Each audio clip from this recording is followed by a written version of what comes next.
No, tropy majú pokračovať, a tak sa mnohí pred pekelným týždňom zásobujú vodou a nie hociakou. Veria, že smed im najlepšie uhasí voda z našich minerálnych prameňov.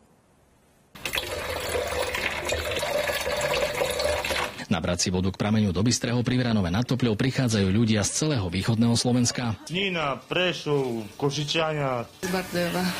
Prešov blízko. Prešov Vranove nikde ešte netečie. Vodu volajú števica a má vraj aj liečivé účinky. Na žalúdok. Lepšie ako tá z vodovodu určite. Vynikajúca je to voda. Ľudia na vozíkoch ťahajú debničky plné plastových fliaž, netradičná je tu len prijazdová cesta. K prameňu sa dostanete len po takejto hojdajúcej sa lávke cez rieku Topľa.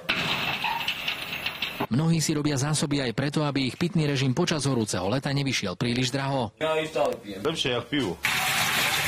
Vyhľadávaným prameňom je aj voda z Lipoviec pod Braniskom. Aj tu je niekedy poriadny nával, na vodu si musíte počkať v rade. Takú hodinu určite, niekedy aj dve. Denodenne tu je plno. Aj keď tú minerálku do fliaš plnia vo fabrike, ľudia tvrdia, že najlepšia je aj tak priamo z prameňa. Nie je tak umelo napustená, bublinkovaná, jak tie fľaše v obchode. Dobrá, studená. Aká prírodná je najlepšia. Voda vo fľašiach im vraj v chladných pivniciach vydrží aj niekoľko týždňov. A keď sú také horúčavy, tak sú rýchlo sa minie. Z východného Slovenska Martin Jedinák, televízia Markíza.